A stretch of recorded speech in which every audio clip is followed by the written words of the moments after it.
নমস্কার বন্ধুরা, আশি কিশোর রান্নাঘরে আপনাদেরকে অনেক অনেক স্বাগত। আজকে বন্ধুরা আমি একটা নতুন রেসিপি নিয়ে এসেছি।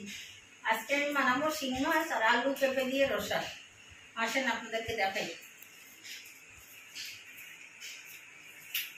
কড়াইটা বসিয়ে কড়াইয়ের মধ্যে তেল দিয়ে দিয়েছি। কড়াইটা গরম হোক আস্তে আস্তে।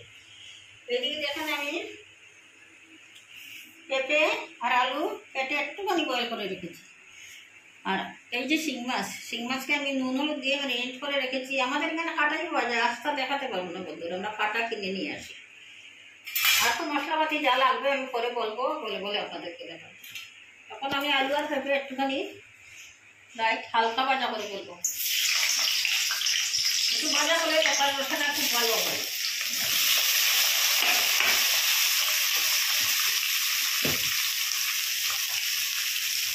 নুন,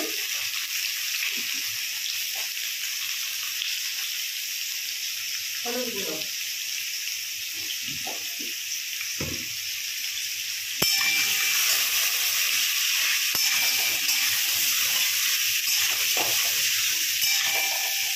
5 মিনিটের মতো আস্তে আস্তে দেখে দেখে ভাজা করবো যাতে বয়েল হয়ে যায়। তখন আমি চাপা দিয়ে রাখলাম, পেঁপেটা ভালোভাবে বয়েল হবে, তারপরে দেখাবো। এই দিয়ে দেখেন আমি মশলা মধ্যে রাখলাম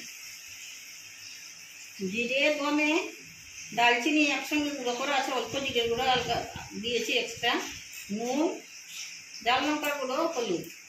আর এদিকে লাগবে আমার পুরনো তো পেঁয়াজ লাগবে, একটুখানি গোটা জিরা, তেজপাতা, লং, এলাচ, দালচিনি আর কাঁচা লঙ্কা রেখেছি। এগুলো দেবো করে ফ্লেভারের জন্য তরকারি।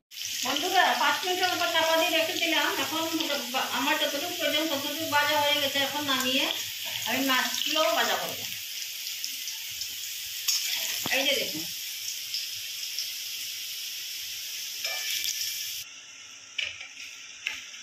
এখন মেখে রেখেছিলাম, এখন একটুখানি মেখে নিলাম। এখন দিয়ে দেবো তেলের মধ্যে।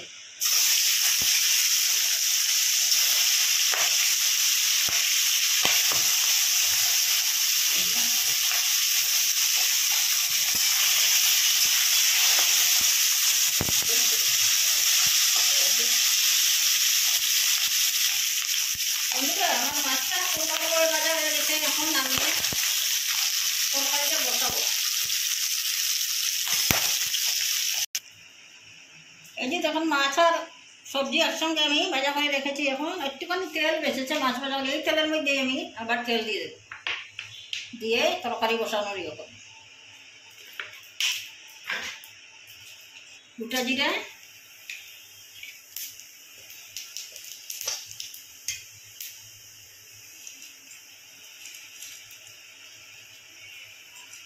লং, এলাচ, দালচিনি একসঙ্গে, তেজপাতা।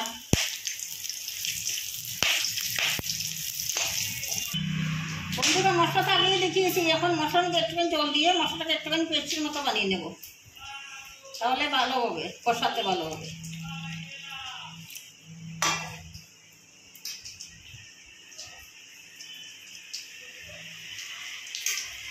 এখন দিয়ে দেবো পেঁয়াজ। আমার এইগুলো খুব ভালো করে ভাজা হয়ে গেছে।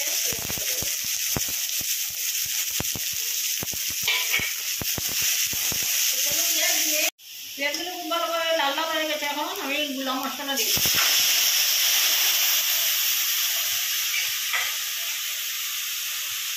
3টা কাঁচা লঙ্কা দিলাম তেলের মধ্যে। এখন আমি 5 মিনিটের মতো কষাতে থাকবো।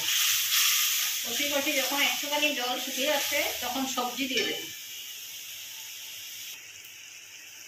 বন্ধুরা কিছুটা কষানো হয়ে গেছে। আমার সবজিও বয়েল হবে আর কষানো হবে একসঙ্গে, আস্তে আস্তে কষাবো।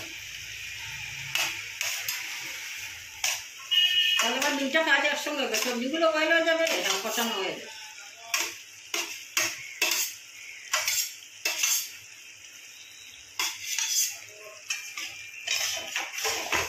এখন একটুখানি চাপা দিয়ে আস্তে আস্তে কষাবো।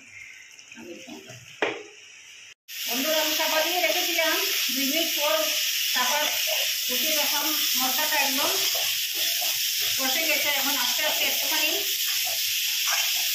চাপা করে আমি গরম জল দিয়ে দেবো। দেখুন মশলা থেকে তেল ছেড়ে দিয়েছে। আলু পেঁপে দুটোই সিদ্ধ হয়ে গেছে, পেঁপেটা আট করে সিদ্ধ লাগে, আলুটা পুরোই সিদ্ধ হয়ে গেছে। এখন দিয়ে দেবো গরম জল।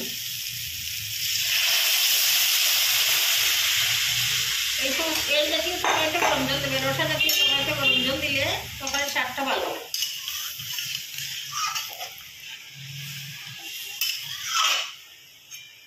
এখন 5 মিনিট মতো রান্না করবো, রান্না হোক, তারপরে রান্না হলে পরে আপনাদেরকে মাছ যখন দেবো তখন দেখাবো। বন্ধুরা 5 মিনিট মতো বয়েল করবো, রান্না করার পরে দেখেন আলু খুব ভালোভাবে সিদ্ধ হয়েছে, পেঁপেগুলো সিদ্ধ হয়ে গেছে, খুব সুন্দর সিদ্ধ হয়েছে।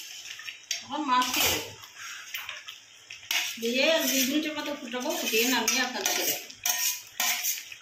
তরকারি হয়ে গেছে। আপনার যদি ভালো লাগে তাহলে একটুখানি ঘি দিতে পারে, আমি আর ঘি দিলাম না, আমাদের ঘিটা কেউ পছন্দ করে না।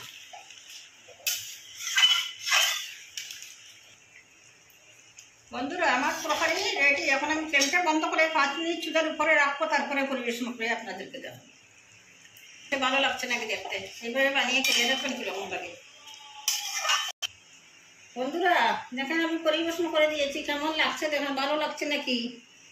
এইভাবে শিঙ্গি মাছের রসা, মাগুর মাছ দিয়েও করতে পারেন, শিঙ্গি মাগুর দুইটা দিয়ে করা যায়, করে খেয়ে দেখবেন খুবই ভালো লাগে, আর স্বাস্থ্যের জন্য খুবই ভালো শিঙ্গি মাছ। আমি আর কি বলবো, আপনারা তো সবই জানেন, এসব তার বলে লাভ নাই। যদি আমার রেসিপিটা ভালো লাগে বন্ধুরা, তাহলে লাইক, শেয়ার এবং সাবস্ক্রাইব করবেন, পাশে থাকা বেল আইকনটা একটুখানি প্রেস করে দেবেন, তাহলে আমার দেওয়া ভিডিও সবার আগে আপনাদের কাছে পৌঁছাবে। আজকের মতো এখানেই শেষ করছি, ভালো থাকবেন, সুস্থ থাকবেন, সাবধানে থাকবেন। আর নতুন বন্ধুদেরকে বলছি, আপনারা যদি এখনো সাবস্ক্রাইব না করেন প্লিজ দয়া করে সাবস্ক্রাইবটা করে দেবেন। আজকের মতো এখানেই শেষ করছি, নমস্কার।